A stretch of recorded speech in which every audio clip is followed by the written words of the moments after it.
सुप्रभात प्यारे बच्चों, मैं आपकी हिंदी की अध्यापिका टैगोर बाल निकेतन पब्लिक स्कूल से आज आपको कक्षा तीसरी हिंदी साहित्य पाठ 10 के बारे में पढ़ाऊंगी। आज हमारा उप विषय है बुद्धिमान हंस, जो कि एक कहानी है। आइए शुरू करें। प्रस्तावना। बूढ़े हंस ने अपने साथियों को कोमल लता को काटने की सलाह दी, मगर उन्होंने उसकी बात पर ध्यान नहीं दिया। किंतु जब संकट आया तो उन्हें अपनी गलती का एहसास हुआ। परिकल्पना। अगर हंस पुनः बूढ़े हंस की सलाह को अनदेखी करते तो क्या परिणाम सामने आता। उद्देश्य। हित अथवा कल्याण के लिए कही गई बात या दी गई सलाह को मान लेने के लिए प्रेरित करना। आइए शुरू करें। एक घने का अर्थ होता है गहरा, बड़ा।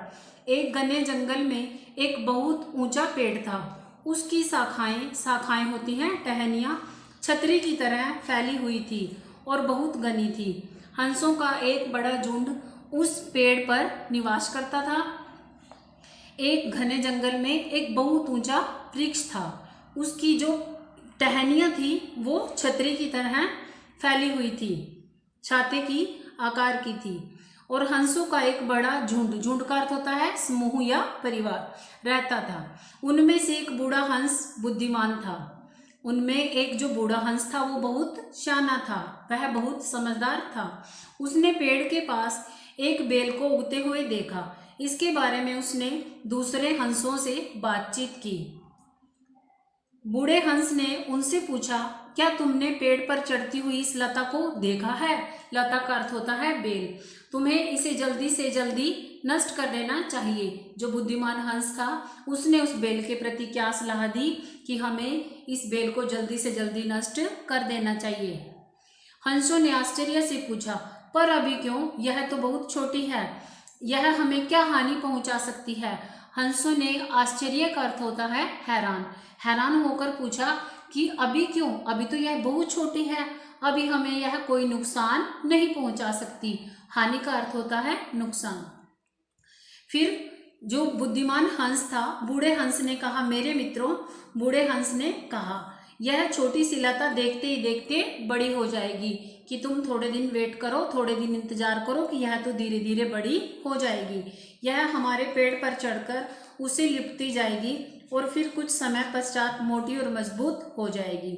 उसने जो बेल के बारे में कहा कि यह धीरे धीरे बढ़ने लगेगी और कुछ समय बाद बहुत मोटी और मजबूत हो जाएगी। तो क्या हुआ? हंसों ने पूछा, एक लता हमें क्या हानि पहुंचा सकती है? अब हंस क्या कहते हैं कि एक लता से, एक बेल से हमें कोई हानि नहीं हो सकती, अर्थात एक बेल हमारा कोई नुकसान नहीं कर सकती। बुद्धिमान हंस ने उत्तर दिया, तुम लोग समझ नहीं रहे हो। कोई भी इस बेल के सहारे ऊपर चढ़ सकता है, कोई बहेलिया चढ़कर हमें मार सकता है। हंसों ने कहा, ऐसी भी क्या जल्दी है कि कैसे कोई इसे पर चढ़कर हमें मार सकता है? लता छोटी है, अभी इसे नष्ट कर देना चाहिए। बुद्धिमान हंस ने सलाह दी। बुद्धिमान हंस ने दोबारा से क्या कहा कि बेल बहुत छोटी है, अभी इसको हमें काट देना चाहिए, इसको नष्ट कर देना चाहिए। अभी यह कोमल है, इसलिए यह आसानी से काटी जा सकती है। बाद में यह सख्त और मोटी हो जाएगी, तब तुम इसे काट नहीं सकोगे। फिर किसी दिन यह हमारे अनिष्ट का कारण बन जाएगी। अच्छा देखेंगे, सब हंसों ने उसे टालते हुए कहा। सबने उसकी बात पर ध्यान नहीं दिया। उस समय उन्होंने बेल को नहीं काटा। कुछ दिनों में वे सब बूढ़े हंस की बात को भूल गए। लता बढ़ती गई। जो लता थी, जो बेल थी पेड़ पर, वह बढ़ती गई। एक दिन क्या हुआ? वह बेल दृढ़ का अर्थ होता है सख्त, मजबूत, अतः अंत में वह एक मोटी लकड़ी जैसी कड़ी और मजबूत हो गई। अंत में वह बेल इतनी सख्त हुई कि वह एक लकड़ी की तरह मजबूत हो गई। एक दिन सुबह जब हंसों का झुंड भोजन की खोज में बाहर गया हुआ था, उस समय एक बहेलिया पेड़ के पास आया। अच्छा, तो यह वह पेड़ है जहाँ बहुत सारे हंस रहते हैं। बहेलिये ने मन ही मन सोचा। बहेलिये ने अपने मन में क्या सोचा? यह तो वही वृक्ष है, यह तो वही पेड़ है जिस पे बहुत सारे हंसों का परिवार हंसों का समूह रहता है। वह मन ही मन सोचने लगा, जब वे शाम को घर लौटेंगे तो मेरे जाल में फंस जाएंगे। बहेलिया बेल का सहारा लेकर पेड़ पर चढ़ गया। उसने बिल्कुल ऊपर पहुंचकर अपना जाल फैला दिया। अब जो बहेलिया था उसने क्या किया, पेड़ के ऊपर किसके सहारे से चढ़ा वो पेड़ पर, वो उस बेल के सहारे से पेड़ पर चढ़ गया। सांझ होते ही सब हंस घर लौटे। उन्होंने शिकारी के जाल को नहीं देखा। बहेलिये का अर्थ होता है शिकारी। जो ही वे अपने घोंसले में जाने लगे, जाल में फंस गए। जैसे ही उन्होंने अपने घोंसले में जाना शुरू किया तो वो बहेलिये द्वारा फैलाए हुए जाल में फंस गए। उन्होंने जाल से निकलने के लिए बहुत हाथ पैर मारे। हाथ पैर मारने का अर्थ है बहुत प्रयत्न करना। वे सब चिल्लाने लगे, हमें बचाओ, हमें बचाओ, हम शिकारी के जाल में फंस गए हैं। ओह, हम अब क्या करें। अब ये क्या सोचते हैं कि यह हमारे साथ क्या हो गया, क्योंकि जो सभी हंस हैं वो जाल में फंस चुके हैं और बाहर निकलने का प्रयत्न कर रहे हैं। बूढ़े हंस ने कहा, अब इतना क्यों घबरा रहे हो, मैंने तो तुम्हें बहुत पहले ही बेल को काट देने के लिए कहा था, मगर तुम लोगों ने मेरी एक न सुनी। अब देखो उसका क्या फल हुआ। कल सुबह बहेलिया आएगा, इस बेल के सहारे पेड़ पर चढ़ेगा और हम सबको मौत के घाट उतार देगा। अब जो बूढ़े समझदार हंस थे उन्होंने क्या कहा कि जब मैंने तुम्हें कहा था कि हम इस बेल को काट देते हैं, अभी यह बहुत नरम है, तब तुमने मेरी बात नहीं सुनी। अब पछताने से कुछ नहीं होता। अब तो सुबह शिकारी आएगा और इस बेल के सहारे पेड़ पर चढ़ जाएगा और हम सबको मौत के घाट उतार देगा। सब हंस रोने लगे, हमने बड़ी मूर्खता की, हमें अफसोस है। सभी हंस अपनी करनी पर अफसोस करने लगे, दुखी होने लगे कि हमने तुम्हारी बात उसी समय नहीं मानी। हमें क्षमा कर दो, कि हमें आप माफ कर दो। कृपा करके अब यह बताओ कि हम सब अपनी जान कैसे बचाएं।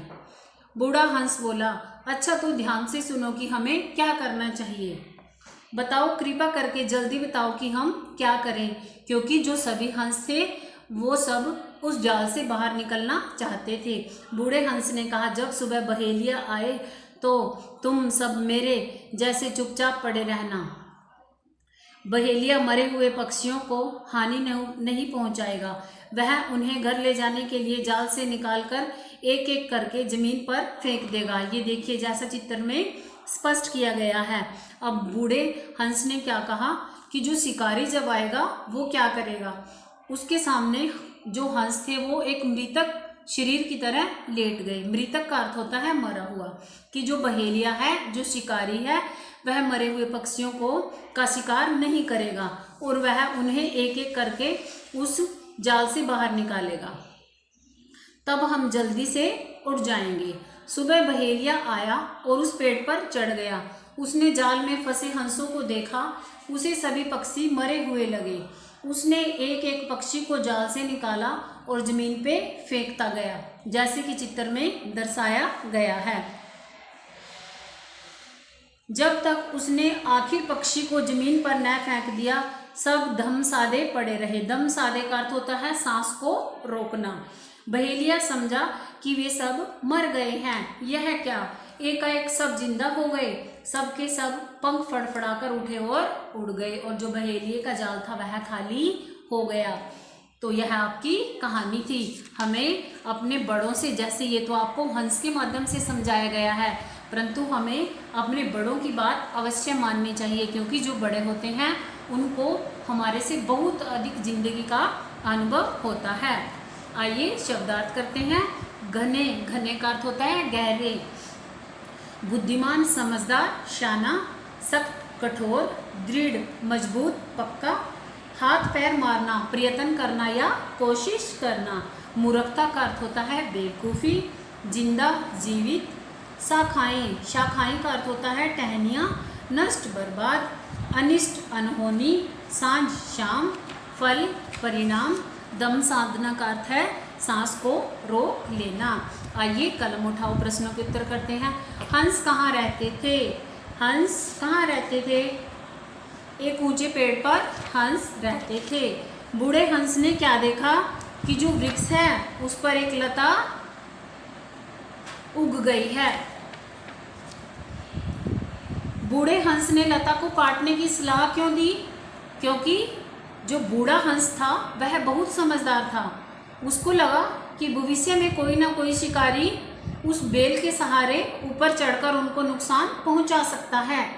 बहेलिये ने पेड़ पर जाल कैसे बिछाया? जो बहेलिया था, बहेलिये का अर्थ होता है शिकारी, वह एक उस बेल के सहारे पेड़ पर चढ़ा और उसने वहाँ पर जाल बिछा दिया। हंसों ने अपनी जान बचाने के लिए क्या किया? उन्होंने मृतक होने का नाटक किया और एक एक करके अपनी सांस रोककर दम साधकर जमीन पर गिर पड़े। और जैसे ही सभी हंस उसने जाल से बाहर निकाल दिए बहेलिये ने, सब धीरे धीरे कर उड़ गए।